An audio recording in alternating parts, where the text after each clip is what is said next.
This is like day, it's probably day 8 or 9 since I've had Bell palsy. It's definitely getting better. It's just a slow process. You can see it's starting to have a more crease here where the muscles are starting to pull back up some. Still, whenever I blink, this left eye don't want to shut all the way. And then for some reason, when it don't shut all the way, the eyeball wants to roll up. You have to be careful because you don't want your eye socket to dry out.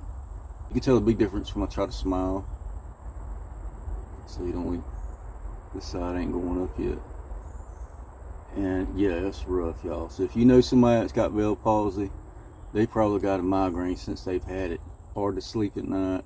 Today we're gonna keep going like we do every day. Had that hurricane come through, so we got a tree in the yard. So we gotta cut this tree up and get it moved. Fuel, make sure you don't use regular gas. You gotta have the gas with the oil mixed in it or mix it in it yourself. And always make sure you keep some bar and chain lube. Always keep that filled up.